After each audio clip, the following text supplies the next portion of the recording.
But I think fear caused it. As Fear. many genocides are caused by fear. In this case, the fear. Real fear or manufactured, fabricated fear? That's a very good question. How do we differentiate it? Depends on who you are asking. The government decides that they need to eliminate Armenians in order to eliminate the Armenian threat. So tell me about what that means, eliminate. I mean, when you say eliminate, I can't think of any other word than genocide. Is that what they decide to do? Like, let's kill them all, or do they move? No, How does this minimize their happen? numbers. You don't have to kill en masse to eliminate a people. Wow. Kidnapping of Armenian women and children and trafficking them into Muslim households and orphanages in many cases, so that they come out as Muslims, because this is possible. In this genocide, there is no idea of blood or DNA. It's not a Holocaust. Good question. Yeah. They wanted a greater Armenia first. Oh. Armenians meaning whatever the Ottomans considered to be their eastern provinces, which Armenians consider to be their western part of their historical homeland, Eastern Anatolia. They wanted Eastern Anatolia to combine with what was then an independent republic of Armenia from 1918 to 1920. There was, before its Sovietization.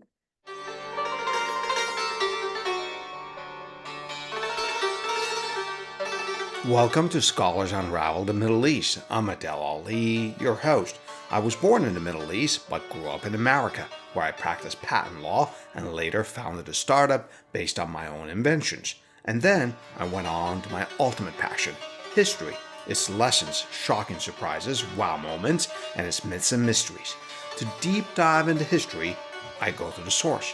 I interview scholars, 150 and counting, passionate and preeminent scholars who have spent decades researching primary sources and writing about history. And my goal for this program is to correct our misperceptions and misconceptions about the Middle East, this fascinating region with its long and remarkable history. My guest is Dr. Lerna Ekmekcioglu, a professor of history at MIT and the director of the Women and Gender Studies program there. She has published extensively, including the following: A Cry for Justice, 5 Armenian feminist writers from the Ottoman Empire to the Turkish Republic, and Recovering Armenia, The Limits of Belonging in Post-Genocide Turkey. This is part 1 of my 2-part conversation with Dr. Ekmekcioglu. In this interview, we discuss the following: fear, fabricated and real fear, and how it caused the Armenian Genocide. Was the Armenian Genocide a Holocaust? Why didn't the Ottomans kill all Armenians? What are the 3 ways to eliminate a people? Would the Armenian Genocide have happened without World War I?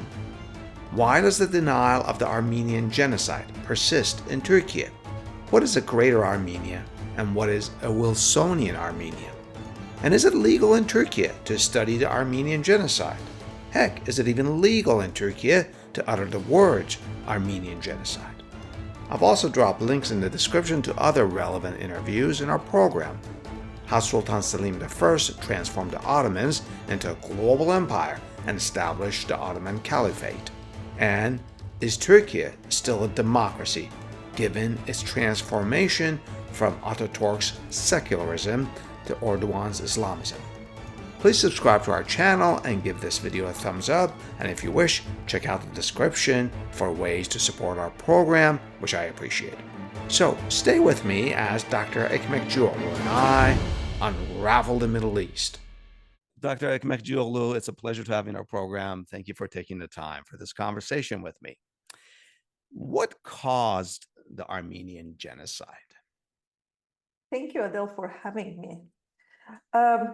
The 1915 Armenian Genocide is, it's a difficult question, obviously, right? Like to say this caused X caused Y in general, Yeah. with like events of this Magnitude. importance, Yeah. magnitude, and legacy, having this much of legacy, really. But I think fear caused it. Fear. As many genocides are caused by fear. In this case, the fear. Real fear or manufactured, fabricated fear? That's a very good question. How do we differentiate it? Depends on who you are asking. I think it was manufactured, but this doesn't deny that for the perpetrators or the main orchestrators in the Ottoman government, it was real. They felt it genuinely. Fear of what? These are evil. Fear of, yes, and this is the cause. The main cause actually is separatism, territory, losing territory. Ottoman Empire has been shrinking since 1820s.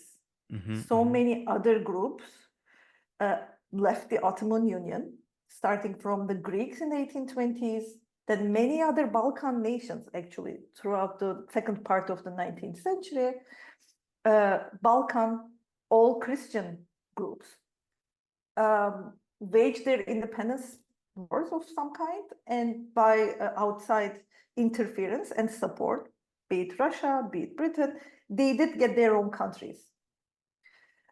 In the North African territories of the Ottoman Empire, remember the Ottoman Empire had almost all of what we call North African countries under its rule, and they have been also grabbed from the Ottomans by the British and the French. So they lost these countries also, but to European colonialism, basically. And these are majority Muslim places. Yeah. And then in the East Anatolia, by the time that the war starts in 1914, the biggest non-Muslim group that has already started agitating previously for reforms, some kind of liberation from oppression, and possibly autonomy, self-rule, or even maybe independence, now are seen by the Ottoman government as potentially having the right conditions met for them, because it's total war. Russia is an enemy of the Ottomans during the war, and Armenians, by just coincidence, live in that part of the world where the border is between the Ottoman Empire and Russia. And Armenians, as they didn't have sovereignty since territorial sovereignty since early 14th century. So Armenians are a kind of, it's anachronistic, but they are a minority group, let's say, even though demographically they are not minority everywhere in this region, which is today's Eastern Anatolia.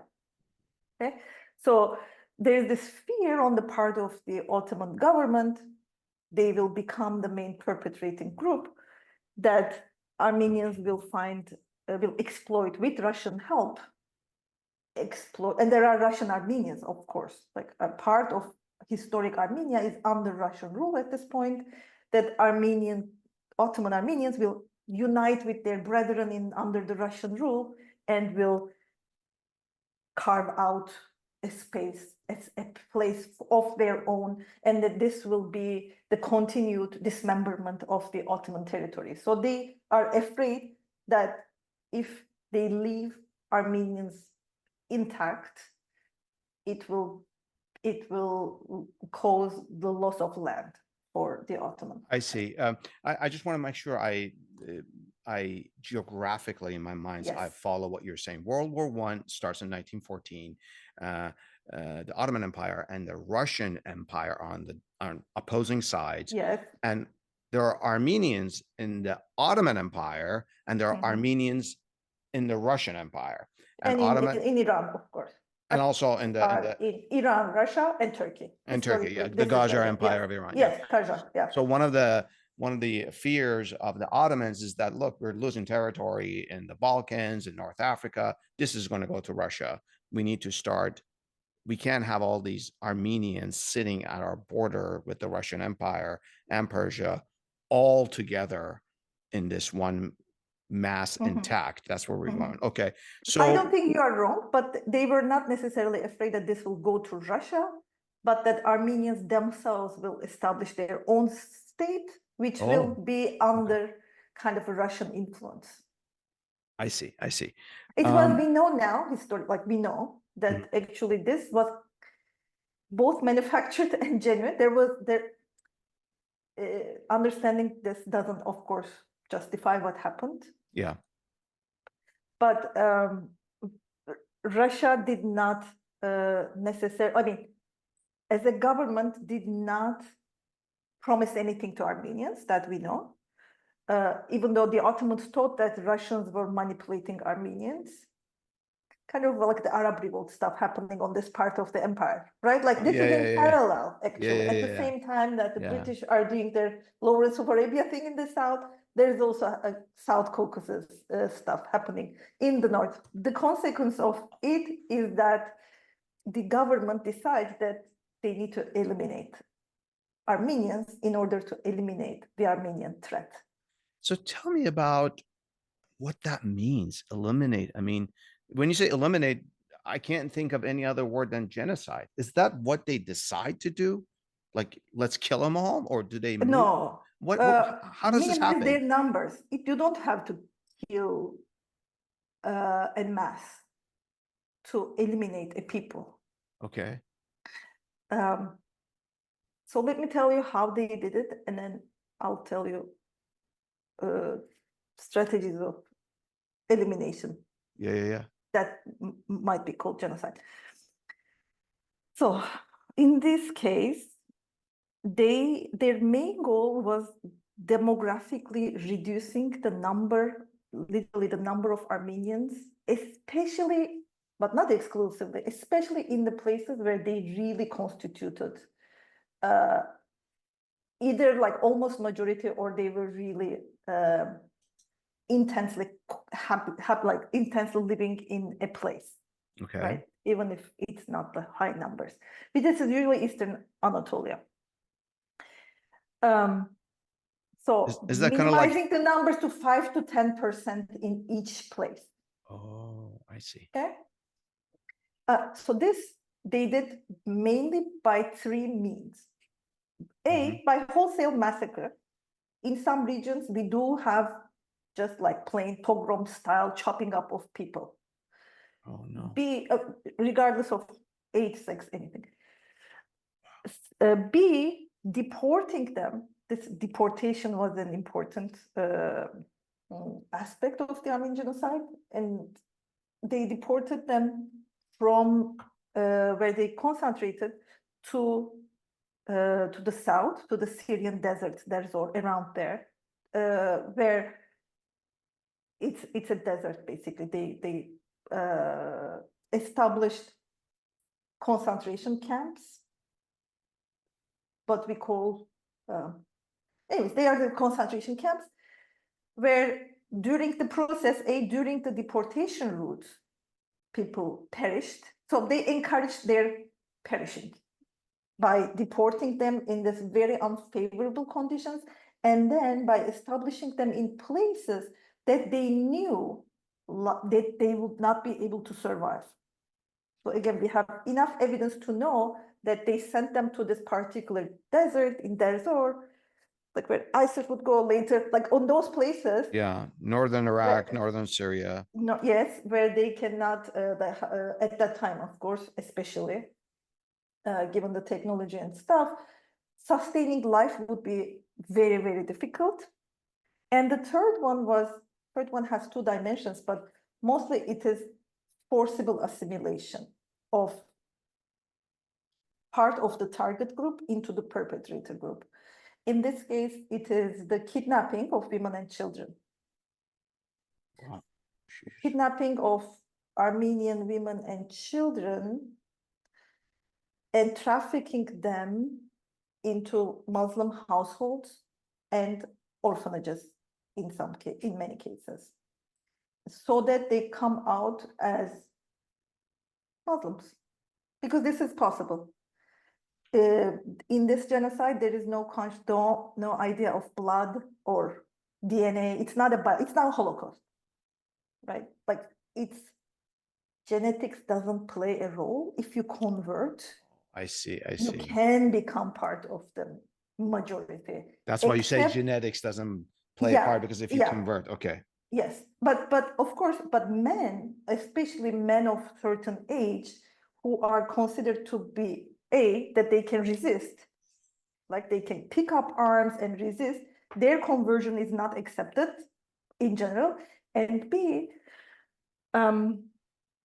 they can pass identity, because men, it's all patrilineal. Everyone in this, both Christians and Muslims, have monogenetic mentality, right? Like it's the dad's lineage that they pass. So, but dad also, but men of certain age also. That's why young children under 12 mostly, who were boys, were also able to be kidnapped and assimilated into Islam.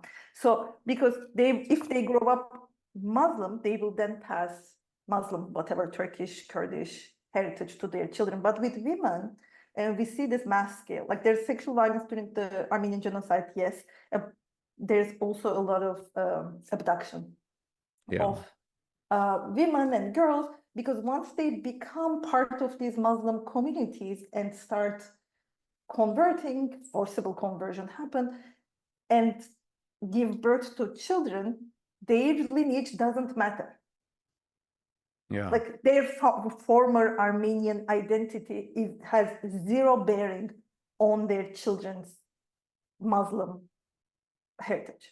Like that's Muslim. fascinating. If I may interrupt you here, Dr. Ekmekcioglu, I want to just elaborate with you on several of these points. This genocide, first of all, starting with massacre, I have nothing to say about that. That's just it's just outright massacre, regardless of sex or age, as you shared with us.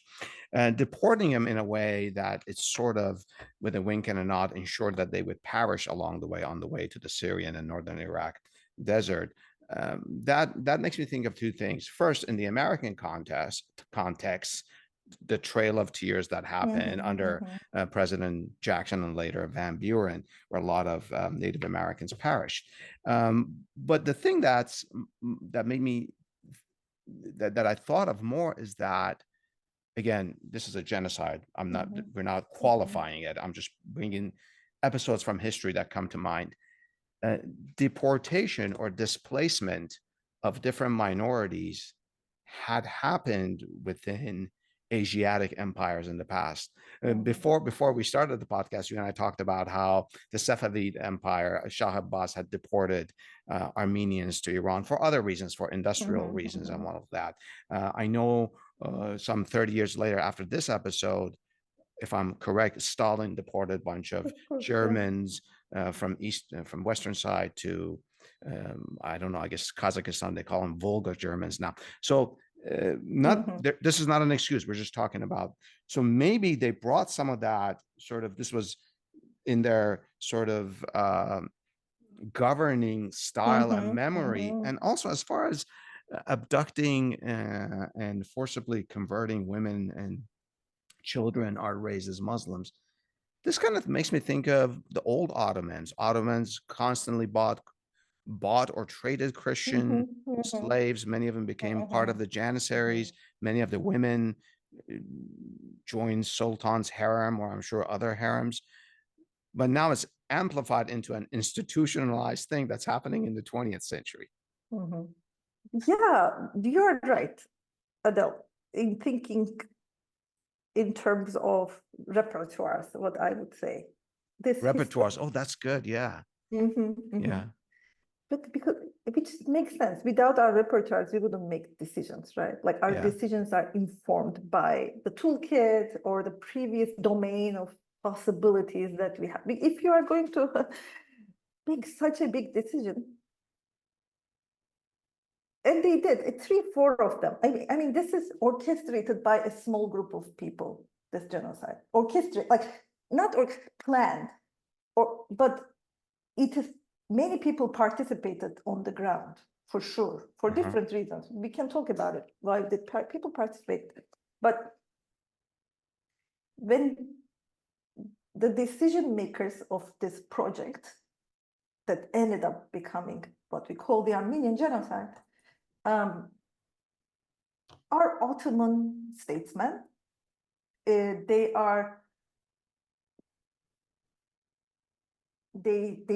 like the 600 years of legacy, okay, of doing society a certain way. Of course it changes, but then some things don't change. One of them, if we think about it, gender in this case is very important. The fact that in Islamic law, a Muslim man can marry whoever he wants, but a non-Muslim man cannot marry whoever.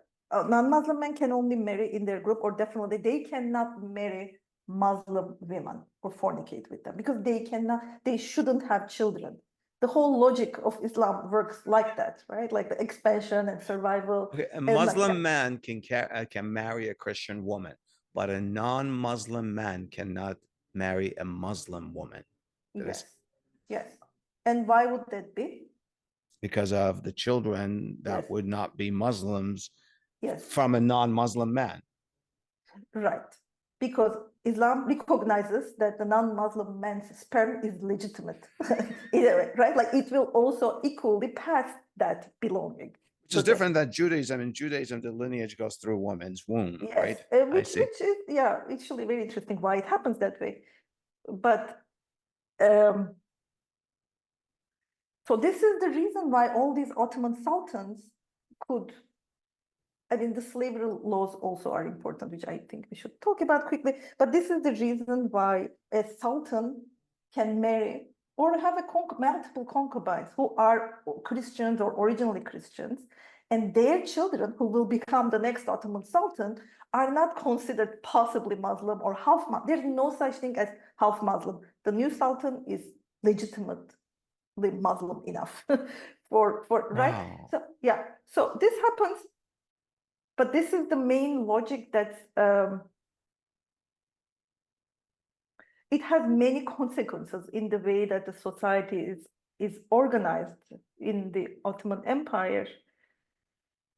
But the way that the way that you connected it to genocide, yes, because historically these things have been happening. The same thing with foster children. People did for humanitarian reasons, like both Muslims and other groups also. There is this tradition of either fostering a child, let's say an orphan or someone who doesn't have enough means, like a poor kid from another town sometimes. So there is an established way of increasing the numbers in your household for labor reasons, for prestige reasons, because humanitarian reasons. Yeah. Right? Like you incorporate other people's kids in your household. Sometimes you abuse them under even normal conditions, not even genocide. Sometimes you treat them as your own kid and you marry them off, you give them the dowry or whatever, even they have inheritance sometimes. Same thing happened during the genocide. We know cases. Even during the genocide. Yes, they adopted Armenian many kids? people, yes, the government encouraged, not just encouraged, like provided money. We have the documentation of it for Muslim families to get children, to get Armenian children in their households. This sounds a little bit too functionalist or instrumentalist. Yeah. Because I think it is both a bit like that, but also retrospectively when we reconstruct the events and put together things, that's the kind of picture that we have. So there's also depopulation concerns in the Ottoman Empire. The Ottoman Empire is at war at this time, right? This is World War I. They are losing soldiers. There is famine in parts of the territory. People are poor. Like these perpetrator groups are not like this evil rich people. So many of them themselves are not like doing well. So of course, the numbers are important. Like everyone is states are demographically conscious at this point. So they cannot like tilt the land. They need humans basically they need men to man the land. So I think this is my interpretation, even though it might sound a little bit too pragmatic, but the Ottoman Empire was pragmatic, we know it. by recycling people. Recycling people. Yeah, Okay. rather than discarding part of the target group fully, they recycled some part of them, such as women, such as young children. And this way they also prevent, that's why I think this fostered, why did they want families to have more, to have Armenian children? Right? Because they want a fresh blood in their household for whatever it is. Yes, for various reasons. Also, but I don't know what you mean by but it's also to build loyalty. It's a good thing because it's free labor, either free labor, free sex. I don't know. Sometimes just companionship or some people lost their own kids, like the new kid camps, for instance. Right? Yeah, and it's paid. Like many times, the government pays for these children. The Ottoman Empire in the middle of a major world war is actually paying for this program. Yeah, yeah. Wow. We don't know to how many people, but they are promised that they will be paid in the documents we have from the center at this time period. Wow. First of all, I don't appreciate what you mean by recycle. How do you recycle old people? I mean, they're still at home. You're not killing them off by bringing Armenian children into the homes. What did you mean by that replenish. Term? No, recycle, I mean, like, why did they not kill all Armenians?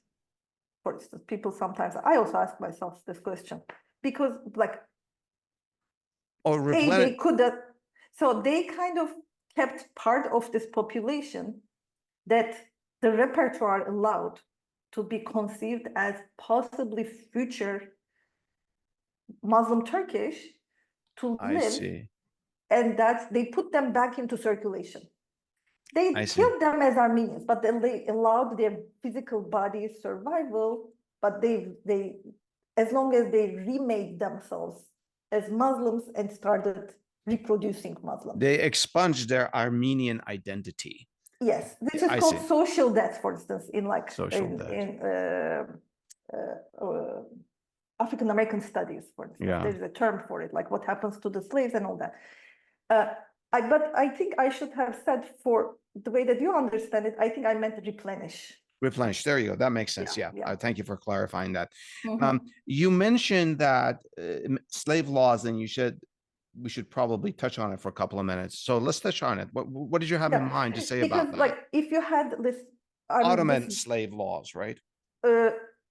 Ottoman Islamic law. It's not necessarily very Ottoman. Okay. The fact that this is very basic and common, that like you don't have to marry your slave or concubine for their children to be yours, as long as you recognize their paternity, that you are the dad, the children will be illegitimate, basically.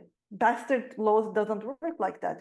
So there was and polygamy was allowed at this time. As many wives as you could get. So therefore, when Armenian children or women were incorporated in these families, Kurdish, Arab, and Turkish mostly, their children, you didn't have to divorce your wife, for instance, to be able to, your first wife. Like they could be third wives, fourth wives, and their children would be your children.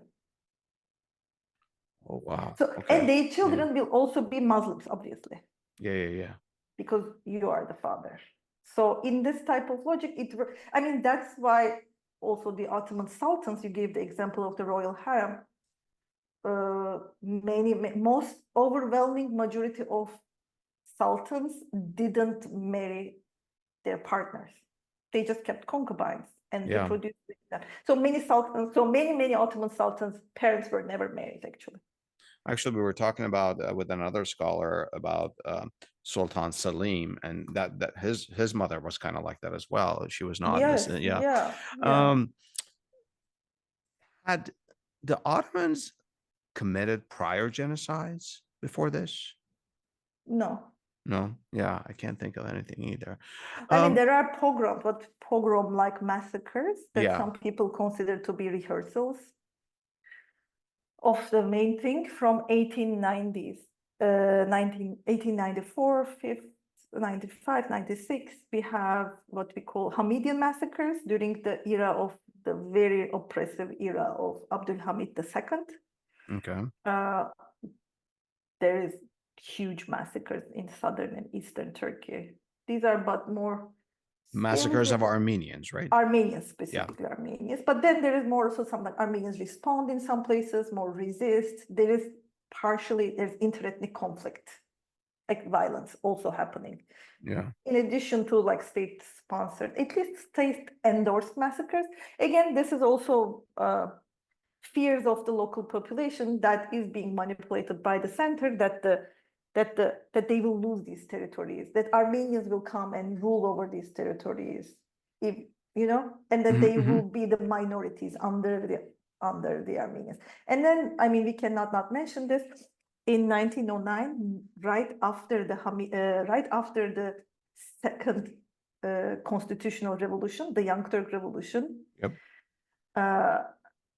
which happened in July 1908. In April 1909, we have a big pogrom in southern Turkey against Armenians in what is today Adana. The center is Adana. Thousands of Armenians are killed by their Muslim neighbors. Yeah, but it's again like nothing similar to what will happen during World War I. And I should also add one last thing about it, is that it couldn't have happened if it wasn't for World War I. Like the fact that this chaos of the total war both allowed for the radicalization of the Ottoman state, and B, it gave them more discretionary power, less observance from the outside. Like the laws of international laws were suspended, right? Yeah. And Yeah. Ottomans. So I mean, it's not a coincidence that the biggest second major genocide of the 20th century happens during Second World War I. Yeah. That's actually an interesting observation, because if you look at Ottoman history, if I may just share some of my limited knowledge, they were very much involved with European governments, all sorts of different cultural exchanges up to the late 19th century. That's what I know. But then when a war starts, all of that is suspended or just terminated. You no longer care what Italians or French or Germans or whoever thinks of you. So that's interesting. Big mistake on the part of Ottomans to enter that role. They didn't gain anything. They lost most. They did. Let's take a break here. Stay with me and Dr. Ekmekcioglu as we get into the perspective. Dr. Ekmekcioglu, this is a puzzle for me, and perhaps I'm a bit naive, but that's why you're here, to educate us. And I always wonder why the issue of the genocide persists in Türkiye. And, if I stay from a distance, I look at this history and I even look at the map.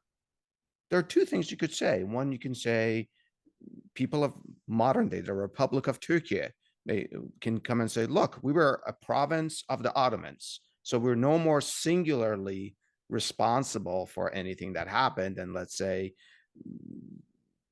Ottoman Iraq or Syria. I mean, I don't know how bulletproof that argument would be, but that's something. The second thing is to say, they could say, we apologize. That was bad. We pay reparations and move on. Like, why is it still there? This is a good question.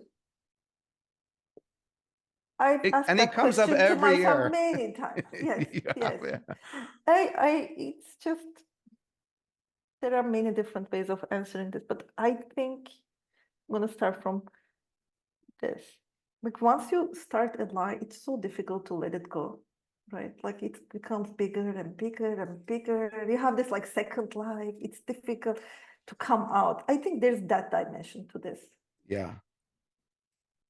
Wow. Talk about, okay.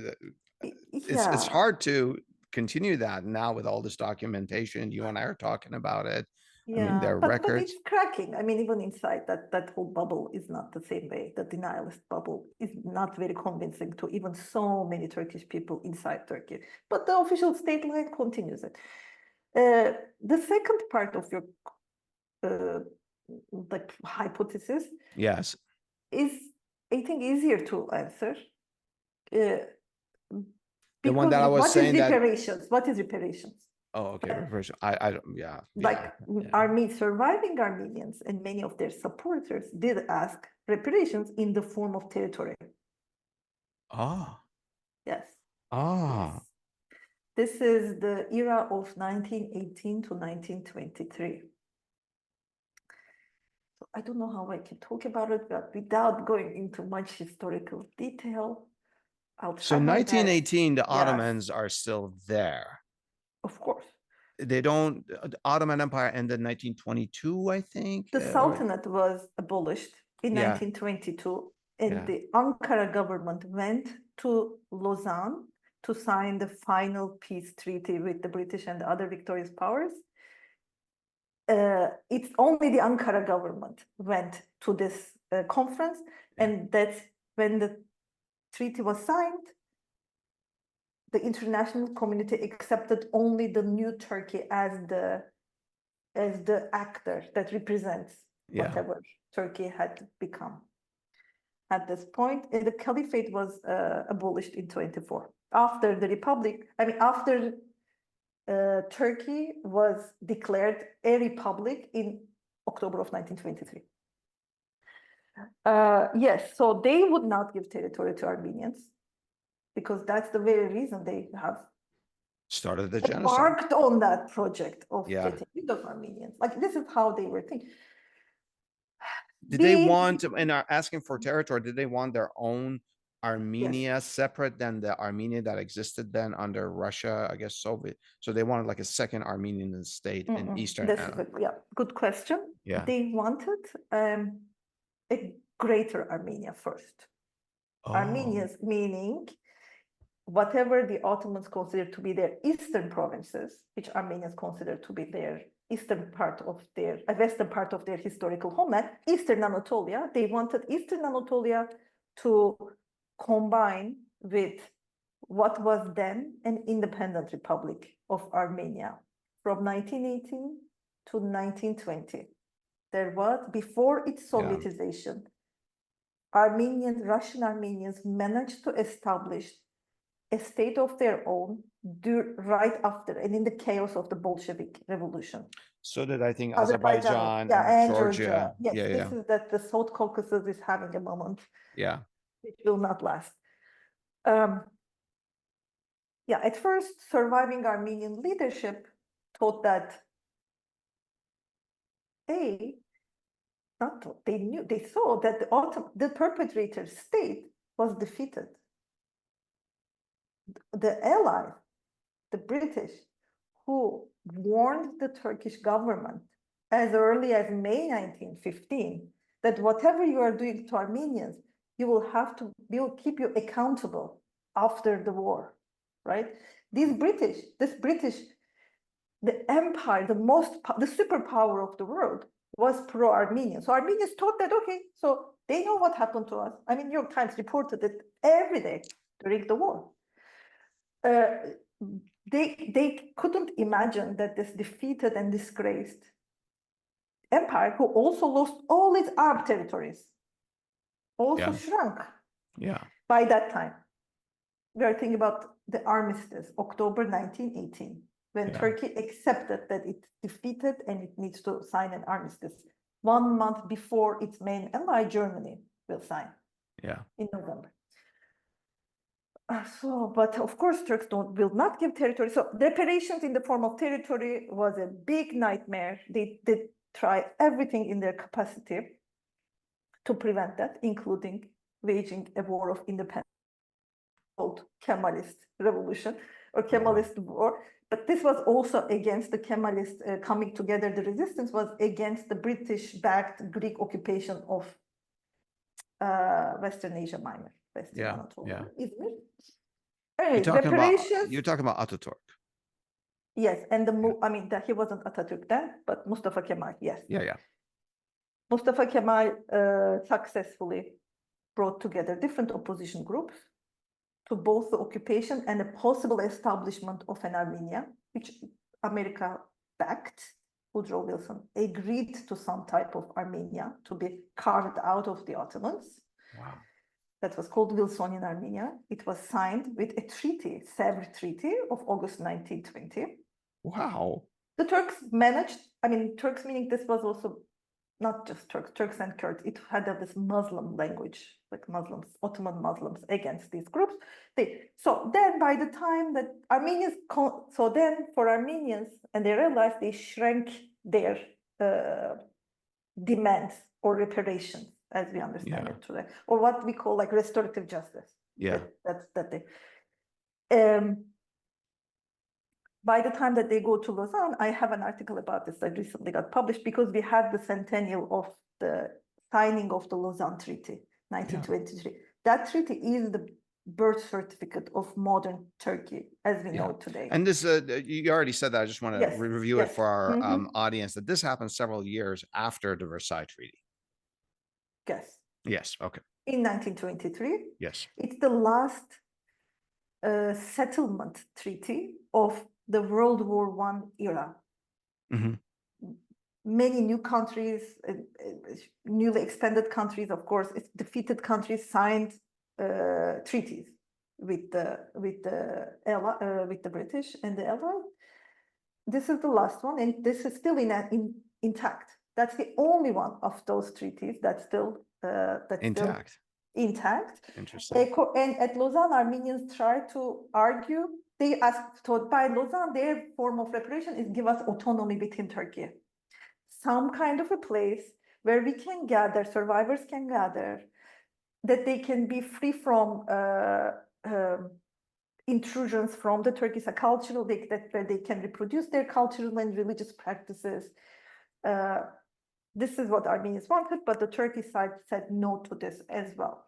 So during these years, therefore, going back to your question of like, why did they not just like find a strategic way of disidentifying themselves from what happened during the Ottoman times?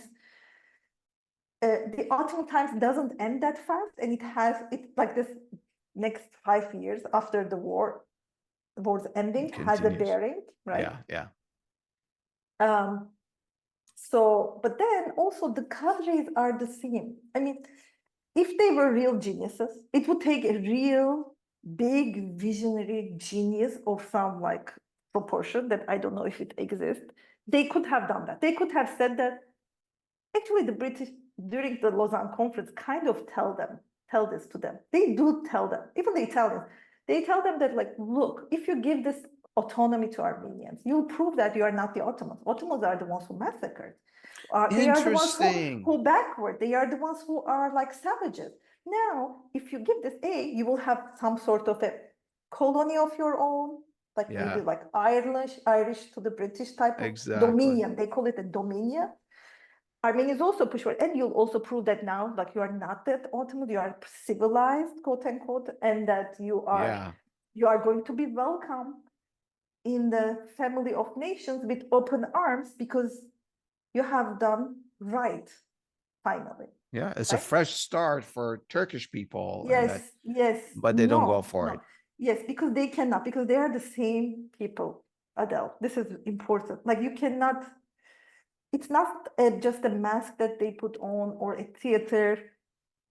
They are the same cadre of perpetrators. Yeah. That inherit this state, not just in a bad way. Also, like the constitutionalist tradition, for instance, continues in the Armenian Kemalist Republic is a single party authoritarian era, but it has proto-democracy that we see in the 50s will come out. Like. Yeah. They are heir to a major empire. They know it. They don't like that empire anymore. And the reason they don't like that empire, they try to be very non-Ottoman, anti-Ottoman, is because it ended. Yeah. Had the Ottomans been strong, they probably like the Ottomans 250 years before its end, where it was very strong. I noted that you got your bachelor's in Istanbul. And then your doctorate at NYU. And when I saw this, I thought of this question. Is it legal to study the Armenian genocide in Türkiye? No. No. No. It's not Wow. legal because even saying the Armenian genocide is illegal in Turkey under Penal Code Article 301 because it Wow. constitutes insulting Turkishness, which is related to what you asked before. Yeah. Like, Yeah. why do they just keep Why does this like persist? deny? Because they think of it as insulting Turkishness. I mean, not they don't think of it as such in that whole idea that like if we accept this,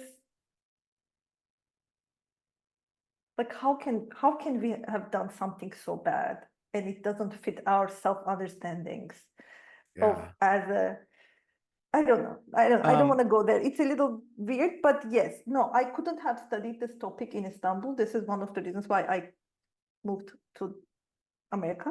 yeah. But And from also your people are punished. I mean, currently in the last maybe 20 years, it's less like exercise this rule. There are people, of course, in Turkey who are calling it genocide, and they are usually fine. But also there are cases when people lose jobs. People like recently there was a radio station, very actually well-known radio station that was threatened with closing by the state because they used the term genocide for the oh Armenians. wow. Yes, yeah. And in 2007, this is, I mean, I cannot not say this in this context, a Turkish Armenian journalist or editor-in-chief of one of the most important Turkish Armenian newspapers was shot dead in front of his office. Daylight Oh. planting. Well, basically because of what he has been talking about, what happened in 1915. Um, your last name, Ekmekcioğlu. You're Turkish. You're not Armenian Turkish, right? Do I I have am that? Armenian Turkish. Oh, you're okay. I usually Armenian names have a distinct.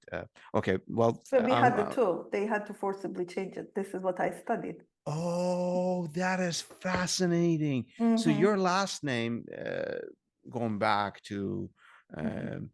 your ancestors, was something else. Yeah, from both sides. May I But ask what? that's Turkey, for instance, different from other Middle Eastern countries, Iran or Lebanon, Syria. This practice did not happen. In Exact. 1934, yeah, so this is continues actually with the Kemalist Republic Yeah. policies. I think, as I shared with you when you and I started speaking before the podcast, I told you that I was born in Iran, and Mhm, I remember plenty of Armenians whose names were distinct. mhm. So that's why I assume, Yeah. wrongfully Mhm, so, that mhm. you're not Armenian.